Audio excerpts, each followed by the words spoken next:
Oh my God.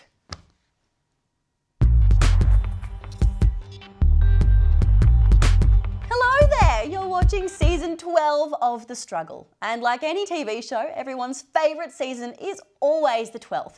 So this is our peak. Take it or leave it. Now, we wanted to start the season on a high. So first up, mushrooms. Some are legal, others aren't.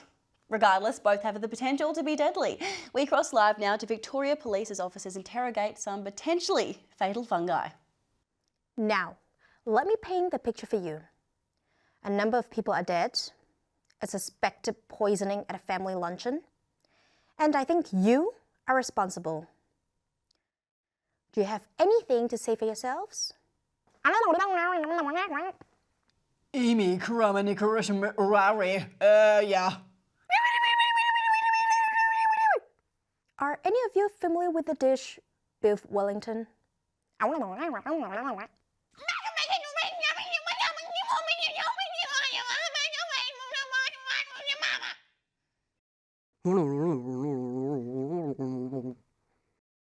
you know I'm fluent in mushroom?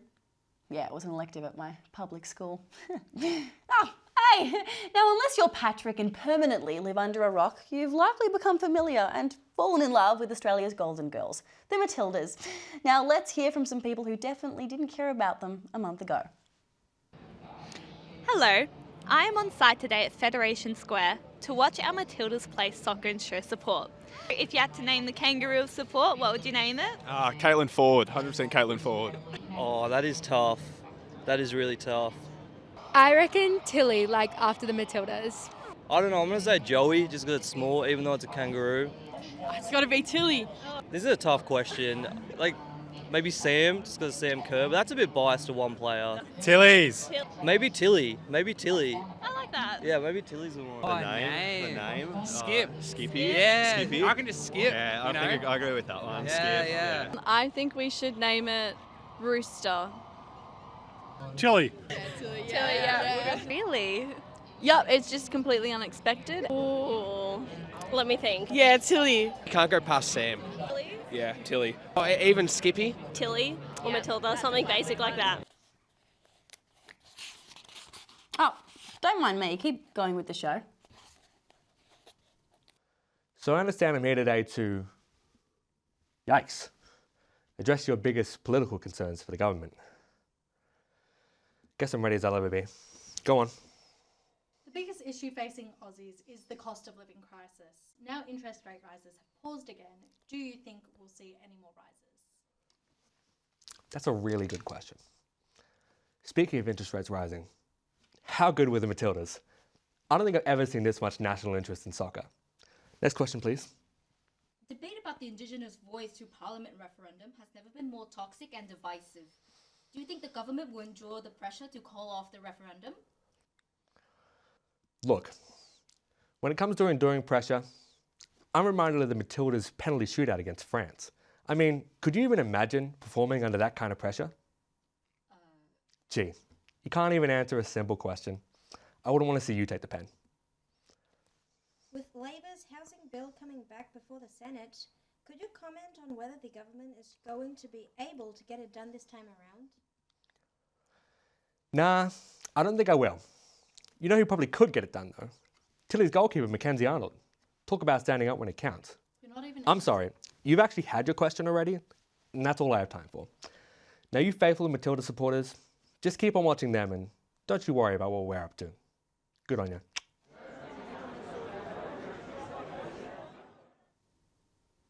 Oh, well, let's now head over to the supermarket to see how the cost of living crisis is taking its toll. Oh, hi Philip. How are you? Stressed. Oh, I'm sure being the Governor of the Reserve Bank of Australia isn't that hard. After September, you've lost your job. Yikes, Philip. TMI. Keep it to yourself next time. Oh, what's this? Your bank statement? With your annual salary of $1 million. Wow, oh, the urge I have to rob you right now. I'm just joking, calm down. Oh, and home brand tomato sauce. Well, with that $1 million annual salary, Philip, I know you can afford the Heinz. So, like, come on, you little cheapskate. Oh, also, Philip, I took your advice. I now share a 3-bedroom rental with 8 other people. It's a bit cramped, but you know, having a bunk bed into your 20s is always so fun. Yeah, we're totally cutting down on costs. Yeah, we all now only have 3 jobs instead of 5, which is, you know, pretty good.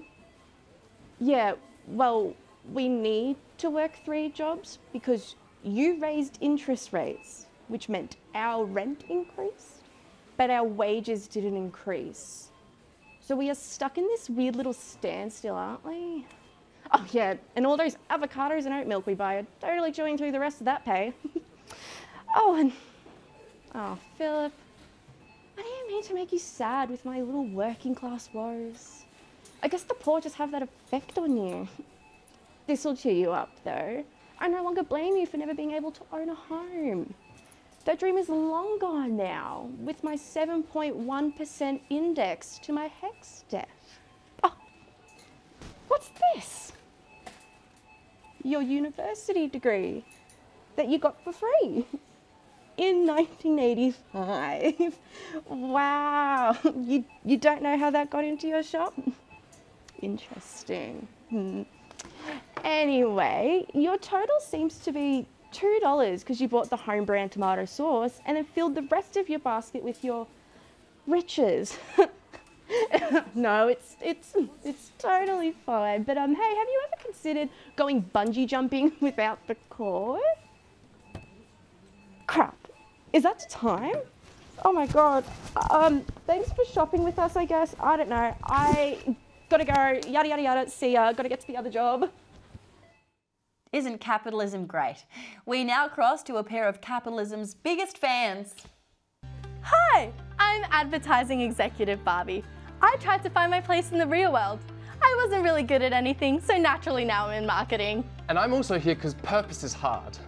The network decided I'd be perfect to sell you a hot new opportunity this week. Opportunity? The Commonwealth Games are looking for a new host for a very reasonable price of $7 billion. That's literally nothing in Barbie currency. Exactly, Ken. This is an extraordinary opportunity to put your name against one of the most important spectated sporting events. And dress up in sports-related costume attire.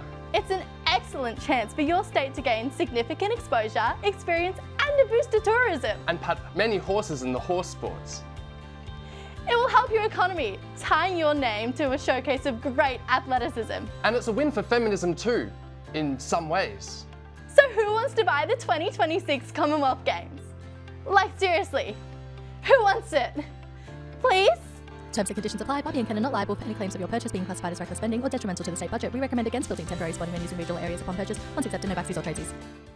Right, well, thanks guys. We're off to a quick break. Oh my God.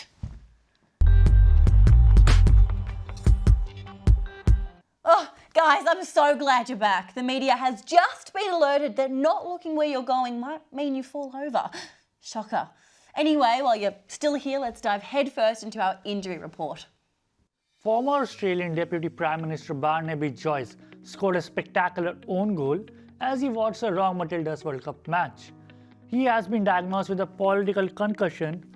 Joyce was bold enough to say that he was watching the same match where the Matildas defeated France in a nerve-wracking 7-6 penalty shootout. His World Cup IQ has suffered a major cluelessness due to the concussion as he thought the Matildas had defeated France 1-0. Talking about concussions, Mark Latham is not far behind. Latham was tackled by the party's homophobia hazard, sidelined by the media, and finally benched as the leader of One Nation in New South Wales. Referee Pauline Hanson called the foul play, sending Latham in the locker room of irrelevance. Game over for Latham.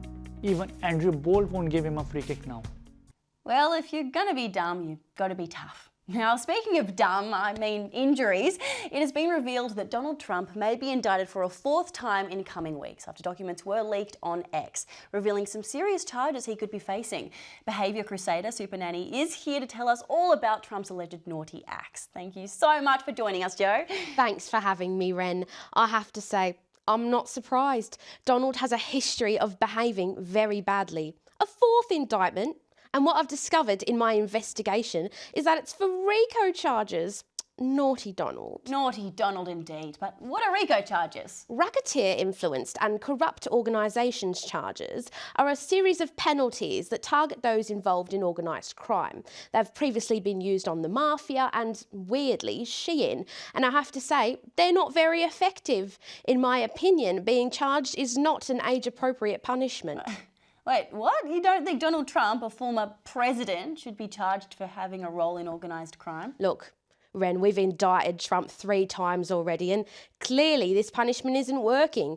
I've worked extensively with people who have the same emotional and behavioural capabilities as Trump.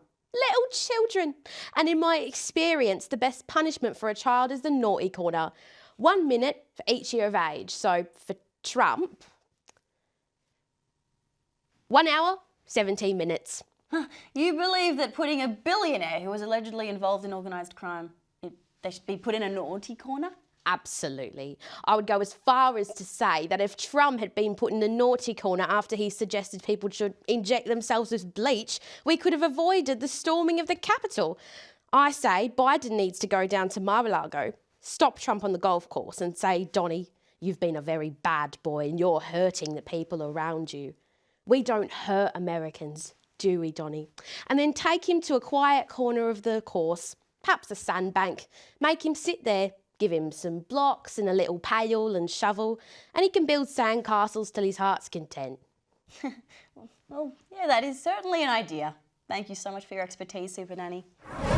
And speaking of people who've been sent away for their own good, let's cross now to our social media manager, who I am positive is taking great care making sure our TikTok is informative and normal. Rachel Zegler, I've decided that you and I have beef. Okay, I'm gonna need you and Gal Gadot to stop gallivanting around on red carpets and in interviews saying that Snow White doesn't need a man to save her and she's a leader and she's capable and the original movie's outdated and the ride scared you, okay? Like, you seem lovely and everything, and I love that you want girls to have good representation, but some of us need the representation of a girl who stays home all day and has weird, various little men give us diamonds for no apparent reason. Some of us need that representation, okay? So, like I said, love, respect you, and Gal Gadot is also there, but please let us girlies have... we don't need capitalism girl bosses anymore. We don't need this. Please, let us have this. I feel like I need some aspirin after that. Let's cross now to someone less annoying, our local Eshe. Nah, call me on a bad day, brah. You nick a few things from JB Hi-Fi, put them in your DAX, and all of a sudden you're the pic's #1 top priority. Honestly, trouble won't leave me alone, brah. Follows me around like the smell of weed. And my mum's on my back, constantly trying to make me get a job, so I don't gotta keep stealing. But I got a question for you, Sharon. Why? You know what I've been hearing? That some people living here are being told by big dogs that they're not allowed jobs, that they're proper not allowed to work. My mate knows this girl at his school, and she's like born here, and the government is telling her that she can't work. You know what else the big dogs are telling this chick? That she isn't allowed to go to uni. Why is the government playing favourites? Filthy dogs. And they say this is a fair country. Nah, brah! Nah, brah! Nah. Poor guy. I feel lots of sympathy for you. I've heard our next correspondent can make the best out of any situation, so maybe you can take a few pointers. Hello everyone, what a glorious day we're having, yay! Now, some of you lucky buggers may have had the opportunity to be stuck in a teeny weeny bit of a traffic jam recently. A silly little mistake happened when the state government closed the end of one road in Melbourne's southeast and the local government closed the end of the same road. causing a normal, boring 5-minute drive turn into a wonderful 40-minute gridlock. Yay! It's no biggie. Everyone makes little oopsies. In fact, I would dare say that we should be thanking our government for this. Because let's face it would have been a fabulous 40-minute jam, and I'm jealous of the people that got stuck. Instead of moaning and groaning about the delay, everyone just needs to stop and appreciate that we are all healthy and even lucky enough to own cars. Guys, think of the endless possibilities of being stuck in a traffic jam. You could check out new radio stations, fiddle with that weird stick in your car, meet strangers who are also in the jam, make friends with them, heck, even fall in love with one and marry them. No, have a traffic jam dance rehearsal party!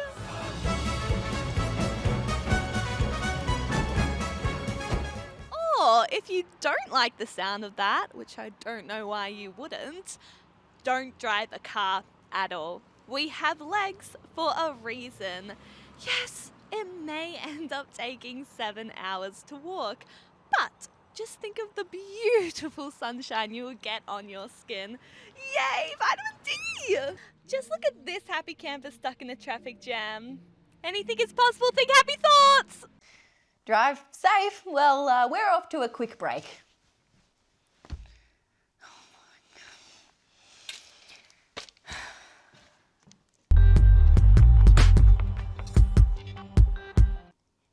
Welcome back. Girls, gays, people who are on Tumblr in 2014, this one's for you. Taylor Swift has just announced she's releasing 1989, Taylor's version, on October 27. Since everyone and their cat are Swifties, let's hear from some of her biggest fans, these two random dudes who decided they deserve a podcast.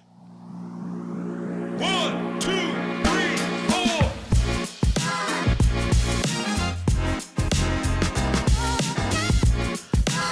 Bro, I love Taylor Swift, right? When that Love Story remix comes on in the club, how good. How good. So She's good. So good, yeah. But I don't know, I don't really get why she's like re-recording all this music again. Bro, yeah, look, neither. Like, we've heard it before. I just don't get it. We've heard it before, dude. Like, that Say Now album literally came out like 2 weeks ago. Like, why is she doing something again? I don't get it. Dude, literally. Like, I don't want to say it. Like, no, I don't want to say it. But, like, I reckon she's a bit child obsessed, eh? Like, you don't see Kanye doing this, I'm sorry. Like, I just gotta say it. Like, dude, that's just controversial, don't. but it's kind of true. I kind of agree. Yeah. I feel like she kind of needs to get over it a bit, you know? Yeah, like, you broke up with your ex, whatever, like, get over it, move on, low-key, come on, yeah. But, like, nah, we're still fans, though. Yeah, like, big fans. Like, honestly, like, she's great, like, big fans. Like, and fine. Isn't it cute how much chicks love her? Like, dude, chicks just love Taylor Swift. It is pretty cute, but in saying that, I just don't get it. Nah, like, I don't get it. Like, I don't see it, but it's cute that they love her so much. Yeah, like, it is cute. My missus loves she? her. Yeah, it's really cute. It's really cute. But I don't get it. Like, she's not anything to me, but, like, you know, each to their own, eh? Like, each to their own, yeah. She's pretty cute, yeah. Well, from mean guys to mean girls, let's hear from our celebrity correspondent. Who am I? I am Ashley, the lead in the Ashburton High musical. So Lizzo has been in the headlines recently, and I don't know whether you've heard of her or not, but she is huge. Everyone on Instagram be posting to their story going on and on about how Lizzo's backup dancers are suing her for body shaming and sexual harassment, which is kind of messed up, because I do it all the time and I don't get any attention for it. I body shame my ensemble for the musical constantly. Those backup things need to keep up. If you want to be the lead in the Ashburton High musical and have the opportunity to dance center stage, you better work for it. I will happily tell you that you ain't good enough. Sorry, it just makes you better. But where's my headline? Who's gonna repost that to the gram, huh? So I stand with what Lizzo has done allegedly. We don't need any more nice celebrities. There are too many. We need real ones who know how to cut the fat. literally. Yeah, we all hate nice people. Let's just get our minds away from what we just heard and tune our ears into our ASMR correspondent, Samara. Hi guys, it's Samara ASMR here with your weekly dose of non-noisy news. Today we will be squeezing, stretching and stroking sensory slugs while dissecting slug-gate. So, essentially, there are two key players at the centre of this long-running slug trial, dubbed the Slug-gate saga. The first is Professor Brett Sutton, the former Chief Health Officer of Victoria, and the second is Ian Cook, the former owner of I Cook Foods, the now closed catering company. So, to bring you up to speed on the background info, pretty much Dr. Sutton was not smitten with I Cook Foods because one of their sandwiches allegedly led to the death of a woman, so he ordered for the small business to close down. By the way, the elderly woman died in 2019 of a listeria infection after allegedly eating contaminated foods supplied by I Cook Foods while she was a patient at Knox Private Hospital. But you may be wondering how slugs come into this mess. Well, basically a whistleblower accused health officials of purposely putting a slug in the I Cook Foods kitchen and planting evidence in other cases. Putting dead mice at a fast food outlet was one of the other not nice claims. Understandably, the slug accusation caused considerable controversy. So much so that Ian Cook ended up suing the Victorian Health Department and claiming Dr. Sutton acted unlawfully by closing his catering company down. But why did this make headlines this week? Well, it's because Dr. Sutton was forced to face the Supreme Court and was called into the witness box to defend his decision to shut down I Cook Foods kitchen doors. Now, Dr. Sutton did not back down and stuck by his initial choice in his testimony, so pretty much Sluggate is far from over.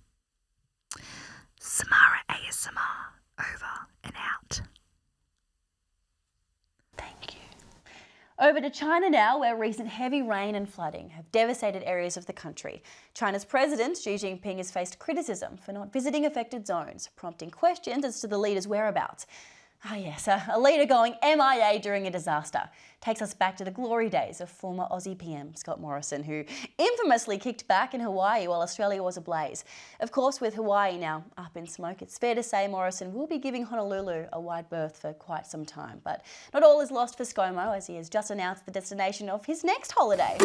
Take me to the April sun in Cuba. Speaking of missing people, let's check in on what's coming up next. Coming up after the struggle, we look into the 4 Australians who were found alive nearly 2 days after their boat went missing during a terrible weather event in Indonesia. Joining me tonight to discuss this shocking development is maritime expert Gloria. So Gloria, how long were you guys lost for? Well, I wasn't lost, but they were at sea for 2 days. Right. And how long did it take for you guys to, resort to cannibalism? Well, like I said, I wasn't actually on the boat, but there was no cannibalism involved. You weren't there. How would you know if there was cannibalism involved or not? Well, even though 2 days can start causing hunger pains, there's not enough time to... So how long does it take for a person to get to that point? I'm a maritime expert, not a cannibalism psychologist, but I think after 7 days... So they were eating people 7 days before they got on the boat is what you're telling me? Do you have any non-cannibalism related questions? No. The The struggle. It's real.